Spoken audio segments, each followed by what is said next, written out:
നിർണായക നീക്കവുമായി U S പ്രതിരോധ secretary Pete ഹെഗ്സെത്തിന്റെ Panama സന്ദർശനമാണ് മാധ്യമങ്ങളിൽ നിറയുന്നത്. പനാമ കനാലിലൂടെ US യുദ്ധക്കപ്പലുകൾക്ക് കടന്നുപോകാൻ സാധിക്കുന്ന ഒരു സുരക്ഷാ കരാർ പ്രഖ്യാപിക്കുകയും ചെയ്തു. US സംബന്ധിച്ചിടത്തോളം ഈ കരാർ ഒരു നാഴികക്കല്ലാണെന്നാണ് വിദഗ്ധർ വിലയിരുത്തുന്നത്. മേഖലയിൽ ചൈനീസ് സ്വാധീനം വർദ്ധിക്കുന്നതിൽ US ആശങ്കയും പ്രകടിപ്പിച്ചു. കനാൽ സുരക്ഷിതമാക്കാനാണ് US പനാമയുമായി ചേർന്ന് പ്രവർത്തിക്കുന്നതെന്നാണ് ഹെഗ്സെത്ത് വ്യക്തമാക്കിയത്. അതേസമയം മേഖലയിൽ സ്ഥിരമായ US സൈനിക താവളങ്ങൾ അനുവദിക്കില്ലെന്ന് പനാമ വ്യക്തമാക്കുകയും ചെയ്തു. ഭാവിയിൽ നിശ്ചയിച്ചിട്ടുള്ള അതിരുകളെ മാനിക്കുമെന്നും ഇരുവശവും സമ്മതിച്ചിട്ടുണ്ട്. ചൈന പനാമ കനാലിന് ഭീഷണിയാണെന്ന് കഴിഞ്ഞ ദിവസം US വ്യക്തമാക്കിയിരുന്നു. പിന്നാലെ ബുധനാഴ്ചയും US പ്രതിരോധ സെക്രട്ടറി പീറ്റ് ഹെഗ്സെത്ത് മേഖലയിലെ, അതായത് വെസ്റ്റേൺ ഹെമിസ്ഫിയറിലെ ചൈനയുടെ സാന്നിധ്യത്തെക്കുറിച്ച് പ്രതികരിച്ചു.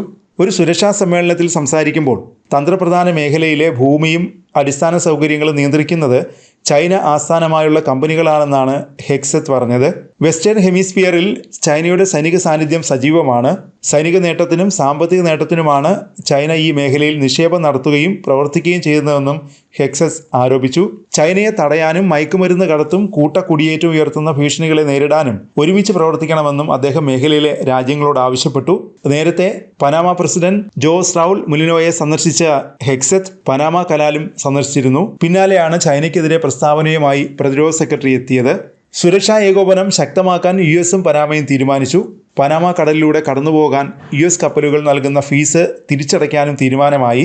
പനാമ കനാൽ ഉപയോഗിക്കുന്നതിന് US-ന് അമിത ഫീസ് ഈടാക്കുന്നുണ്ടെന്ന് പനാമ കനാൽ ഉപയോഗിക്കുന്നതിന് US-ൽ നിന്ന് അമിത ഫീസ് ഈടാക്കുന്നുവെന്ന് US പ്രസിഡന്റ് ഡൊണാൾഡ് ട്രംപ് ആരോപിച്ചിരുന്നു. ഇതിൽ ചൈനയ്ക്ക് സ്വാധീനമുണ്ടെന്നും US പ്രസിഡന്റ് വിമർശിച്ചു. വിമർശനങ്ങളെ പനാമ നിഷേധിച്ചിരുന്നു. അതിനിടയിലാണ് US പ്രതിരോധ സെക്രട്ടറി പനാമ സന്ദർശിച്ചതും നിർണായക തീരുമാനങ്ങൾ ഉണ്ടായതും. ഹെഗ്സെത്തും മുലിനോയും കൂടിക്കാഴ്ച നടത്തിയതിന് പിന്നാലെ ചൈനയും പ്രതികരണവുമായി രംഗത്ത് വന്നു. പനാമയിലെ ചൈനീസ് എംബസി Xൽ പങ്കുവച്ച പ്രസ്താവനയിൽ US-നെ വിമർശിച്ചു.